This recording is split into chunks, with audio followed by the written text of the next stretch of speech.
বিএলওর চাপটা খুব বেশি পরিমাণে ছিল। এসআইআরের চাপে হার্ট অ্যাটাক বিএলওর, নির্বাচন কমিশনকে দায়ী করল তৃণমূল। এসআইআরের চাপে অসুস্থ বিএলও ভর্তি বিধাননগরের বেসরকারি মাল্টি সুপার স্পেশালিটি হাসপাতালে। এই ঘটনাকে ঘিরে শোরগোল এলাকায়। অনৈতিকভাবে তাড়াহুড়ো করে বিএলওদের ভয় দেখিয়ে করানো হচ্ছে কাজ বলে অভিযোগ রাজ্যের পঞ্চায়েত, গ্রামোন্নয়ন ও সমবায় মন্ত্রীর। বাঁকুড়ার বড়জোড়ার কমল কুমার বিশ্বাস, তিনি মাঝের মানা এলাকার বাসিন্দা। সেই এলাকায় এসআইআরের কাজে দায়িত্বে ছিলেন তিনি। স্ত্রী দীপালি বিশ্বাসের অভিযোগ, রাজ্যে গিয়ে দিনের বেশিরভাগ সময়ই এনুমারেশন ফর্ম পূরণ করেছিল। সেই চাপে হঠাৎ হৃদরোগে আক্রান্ত হয়ে জ্ঞান হারায় সে। সোমবার ভর্তি করা হয় বিধাননগরের বেসরকারি মাল্টি সুপার স্পেশালিটি হাসপাতালে। বুধবার হৃৎপিণ্ডে অস্ত্রোপচার হয়। বর্তমানে তার শারীরিক অবস্থা স্থিতিশীল রয়েছে।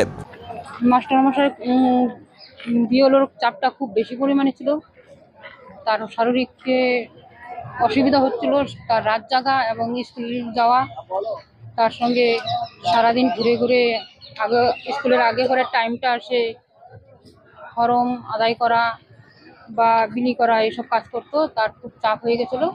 হঠাৎ একদিন তার স্ট্রোক হয়ে যায়, দিয়ে মিশন হসপিটালে ভর্তি হয়। কবে নিয়ে আসেন? সোমবারে নিয়ে আসে। সোমবারে ভর্তি হয়ে যান রাত্রে। তারপরে তাকে অপারেশন করা হয়। কিসের অপারেশন? হার্টের অপারেশন। এখন কেমন আছে? এখন কালকের থেকে অপারেশন যখন করেছিল তার থেকে আরেকটু সুস্থ বেশি।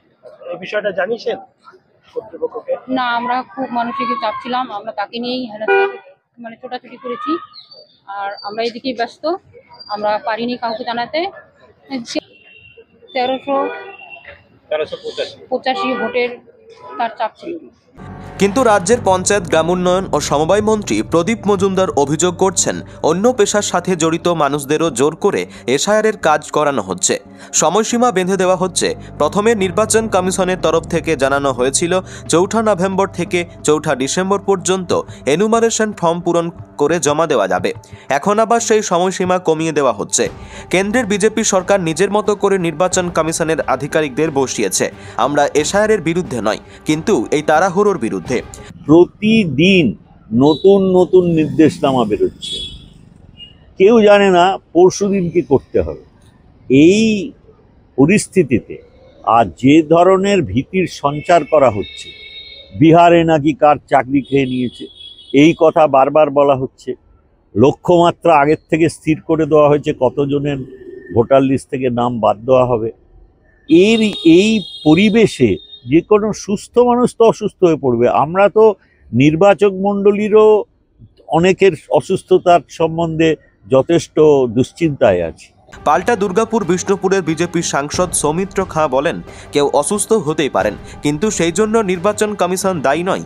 আর তৃণমূল সরকার বলছে কেউ মারা গেলে সরকারি চাকরি দেওয়া হবে, সেজন্যই অন্য কোনো কারণে মারা গেলে বা অসুস্থ হলে এসআইআরকে দায়ী করা হচ্ছে। আমি একটা কথা বলি, আপনার রাজ্য সরকারের আন্ডারে 5 লক্ষ সরকারি কর্মচারী সার্ভিস করছে। কোনো ব্যক্তির যদি শরীর খারাপ হয় তাহলে তার চাকরিটা কি দোষী? আপনি বলুন তো, এসআইআরে যারা নির্বাচন কমিশনের আন্ডারে কাজ করছেন তাদের মধ্যে কেউ যদি অসুস্থ হয়, ঠান্ডাতে অসুস্থ হতে পারে, অতিরিক্ত গরমে অসুস্থ হতে পারে, মানসিকভাবে অসুস্থ হতে পারে, তার জন্য কি এসআইআর দোষী, না নির্বাচন কমিশনার দোষী, না দেশের প্রধানমন্ত্রী দোষী, না মুখ্যমন্ত্রী দোষী? শরীর খারাপ মানুষের হতেই পারে, এটা নিয়ে নতুন করে। এবার কেউ ধরুন এক্সট্রা বেনিফিট, মমতাদি বলেছেন যে বেনিফিট দেব, কেউ যদি মারা যায়, তাদের বাড়ির লোকেরা যদি কেউ বলে যে এসআইআরের জন্য মারা যায়, তাহলে বেনিফিট দেওয়া হবে।